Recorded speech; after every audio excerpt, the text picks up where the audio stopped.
Oftentimes at the end of the year, we like to reflect on the previous year, see what worked, what might have an opportunity for change. And I think it just kind of gives us a landing point before we enter in the new year. That's what I'm doing on today's podcast. So you are not going to walk away with any applicable content. If you want to stop this, I totally understand. But if not, stay tuned and I am going to let you in on how I feel like 2019 treated my mind, body, and spirit.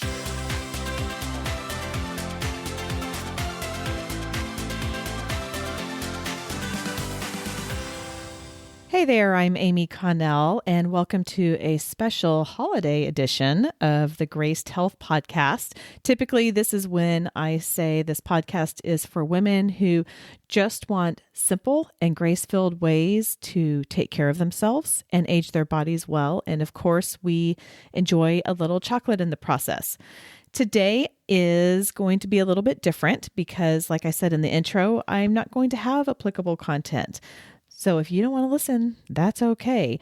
Last year, I did kind of a 2018 wrap up on my blog, and it was just, if nothing else, just really cathartic for me to be able to look back and assess the year and just kind of do a little year in review. So that's kind of what this is today. This is just more of Amy and her life and her I'm kind of keeping it more from the health perspective because, as I've mentioned, I have 2 of my 3 people are off the grid. And so I try and honor that and not talk about them too much. So this one is going to be focused on how 2019 was in my body, in my mind, in my spirit, because those 3 components are how God created us. He gave us all 3 of those, and I want to take a holistic look at how my year went. Now, since I mentioned mind first, I will start there, not because there was anything great about that. 2 things really pop out at me over the past year. One is I did for the first time, a teen fitness class this summer. I invited local teens who were just wanting to exercise to group fitness classes. We did it outside, and I basically treated those classes the same way for the most part, same way I treated my women's classes. I did a few things different, like we didn't do a whole lot of things with weights. I feel like with growing adolescents, it's important to use more body weight than just regular weight, but they worked hard. And I'm not around girls much because I have boys. So it was it was quite a learning experience for me. And I learned that let's see, how do I want to say this? The looks they give me are a little different. And I had a lot harder time reading them. So that is where my mind was challenged. It was also, of course, challenged with just motivating 12 to 15 young women to work out and to get up, by the way, and be outside in Houston humidity at 8:30 in the morning because it was hot. But that was just a different kind of challenge for me. And I really enjoyed it. I loved those girls. You know, it's funny. Sometimes I felt like I was just getting blank looks from them. And I really did not know how to read that. It turns out, I think they were just tired. They completed a survey. Most of them, they all had a really great time. They want to do it again. And so I'm kind of thinking about ways that I can leverage that to maybe work a little bit more specialized groups this coming summer, maybe with some of the athletes that I have.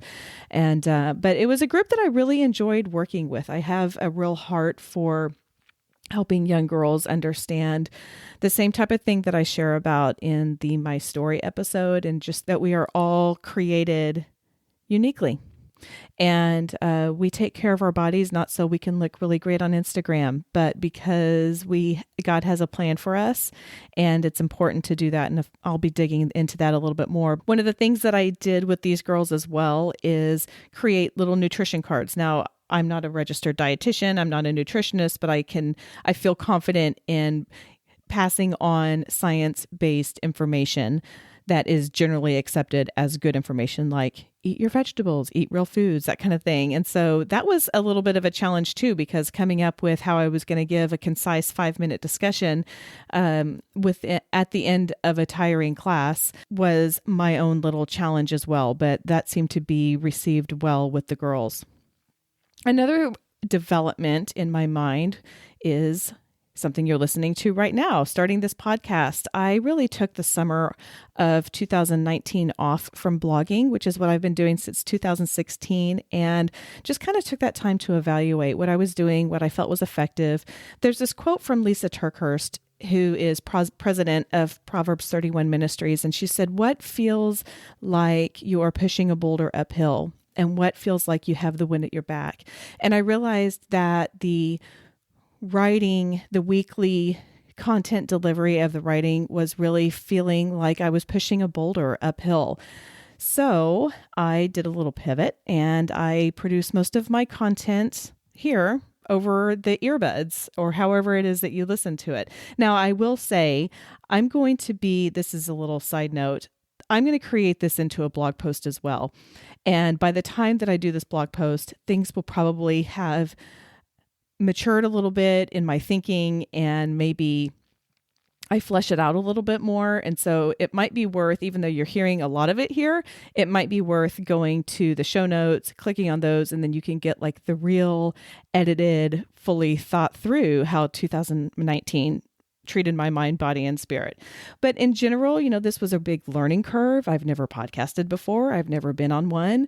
And just learning all of that, I feel like in this Graced Health space, am developing a lot of great skills. I have no idea if I'll ever use them in the real world, but that was definitely something I had to teach myself and learn and apply. And here I am, speaking in my super fancy podcast studio with my sweaters hanging behind me. Because yes, I record in my closet like most podcasters do. Let's move on to my body, how 2019 treated my body. I, thank you, Jesus, at the moment feel really, really good. In the past, I have battled issues with plantar fasciitis. I have had a nagging hip issue. We all get the aches and pains of mid-40s, our 40s. I'm 45 now, so the back will, occasionally hurt and this and that. But in general, my body feels really, really great, and I'm so thankful for that. Now, that's not how I felt the whole year. Like I said, I did have plantar fasciitis, which has really kept me from running a lot. I have just now started adding little bursts in, maybe once a week. In 2019 have also had some hip issues. And then the other really big experience, I guess we'll call it, to my body is in June, I was traveling on vacation with my family in the Bahamas. And I think I've mentioned this. I don't just love steak and red meat. We went to a steakhouse. So I got the fresh catch of the day, which was red snapper. I ended up with something called ciguatera. If you've never heard of it, that's because it is a very rare disease. In fact, it's listed on rarediseases.org. I know my subscribers are probably tired of hearing about it because I have referenced it a lot. It was pretty impactful to me. Basically, while I was in the Bahamas, I came down with something akin to terrible, horrible food poisoning. And then it turned into nerve damage. So I had neuropathy in my feet, which meant it was like on fire and tingling and really painful, especially at night.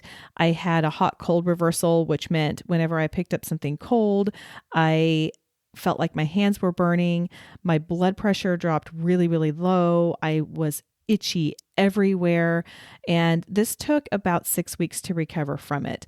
I did by the way, if you know anyone who gets ciguatera, I did do a YouTube video on what I did to manage the symptoms. And I will include that in the links below because I know I spent a lot of time on YouTube and searching around trying to figure out what in the world can I do about this. Every person's experience is a little different. Mine was probably on the better end, even though it didn't really seem like it at the time. But I was also very, very diligent in my movement and what I was eating. But thank goodness, I do consider myself 90% recovered from that. I still can't have fish. It was recommended to me that I don't have fish until after a year. So next June, I'm hoping to be able to have my steelhead trout that I love so much. Overall, though, as I sit here at the end of December, reflecting, my body really does feel very good right now. I don't know that I can say great. I felt great like when I was 26. I'm not great now, but I'm good. I'm feeling good. I'm confident about it. I think one of the reasons, if I can do a little bit of patting myself on the back, is I've done a lot of research about the different ways that our body needs to move as we get older. As our body ages, it needs different types of movement. It needs different things. It needs more recovery and rest. And I think I have figured out a good formula for me in terms of all the different types of exercise and movement that I do in a week. And just to be very clear, that does not mean working out a lot. It's just being very smart and intentional in the times that I do work out, which are normally 40 minutes or less. I wasn't planning on saying this, but I'll go ahead and put it, and I reserve the right to edit this out later. But one of the things I'm hoping to do in 2020 is put together kind of your ideal week of workouts, or maybe even a month in your 40s, because it's a lot different than it was when we were in our 20s or 30s. And so creating that tool that you can apply as well, because I know not everybody is as much of a fitness geek as I am, and you probably don't want to be going out researching all of that kind of stuff. The second thing in my body is, this has really just kind of been in the last few months, is some nutritional changes I've been making. I hope you listened to the Revelation Partner podcast that I had with my friend Barbara. That was quite a catalyst for me, kind of realizing some opportunities for changing in the way that I eat, and really kind of, as she said, crystallized some of my thoughts and patterns and habits. And then I've taken some other nutritional steps, which I'll share later. It's nothing like dramatic, but just some little tweaks in how I eat and when I eat and that kind of stuff. And that seems to be something that my body is responding well to, just in terms of energy and, hey, my clothes fit a little bit better. I will admit that. So that's something that you'll hear about a little bit later on in early 2020. As for my spirit and how it was affected in 2019, we had one big change that I haven't really talked a lot about here, and that is our family transitioned to a different church. We had been at the one that we were at for about 12 years and loved it.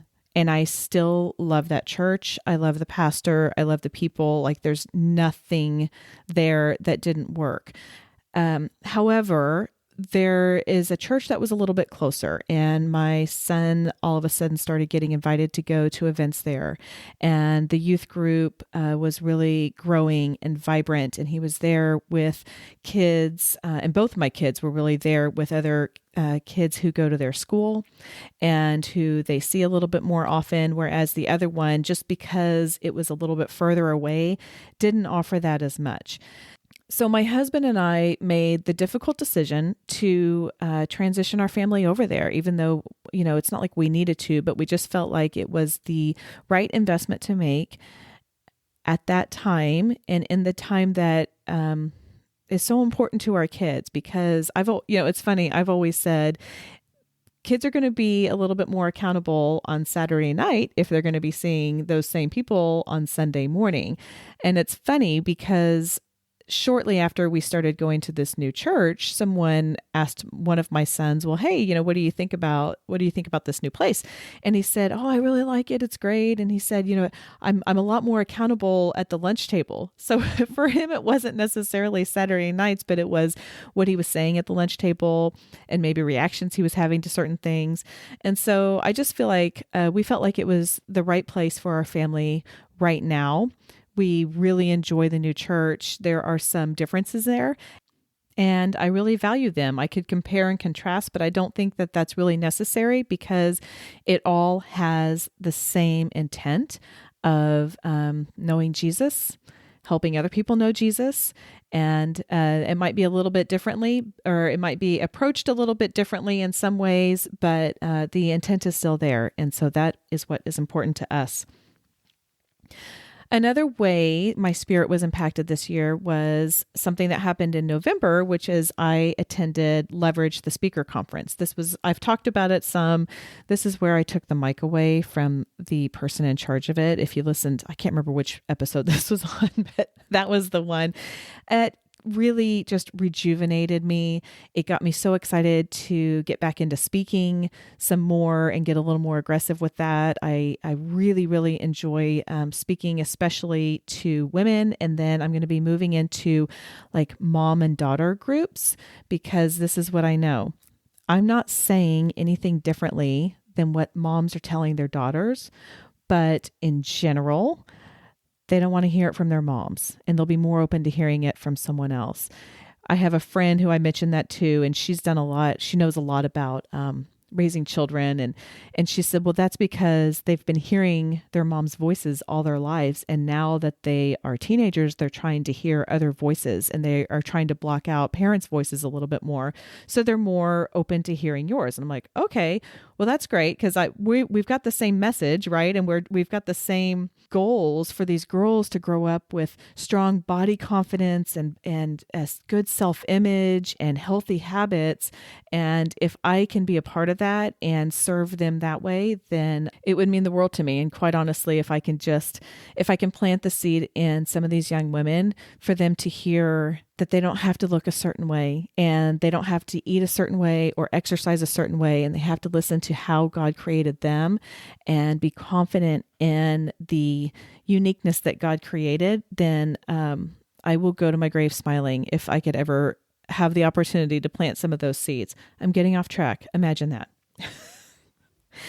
And then the final little thing I realized about my spirit in 2019 is I really need to have some direction in my personal quiet time. So I sometimes will get up and first thing in the morning have my Bible time. Sometimes it is after the kids go to school.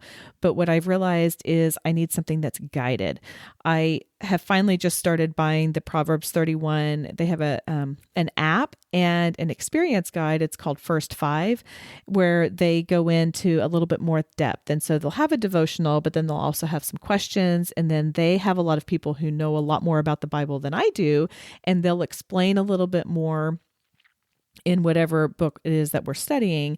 And that has really helped keep me on track, because if I just sit down with my cup of coffee and my Bible, my words often, or my eyes will start reading the words, and then my head goes somewhere else. And then all of a sudden 20 minutes has passed and I've made a to-do list in my head and I haven't talked to Jesus.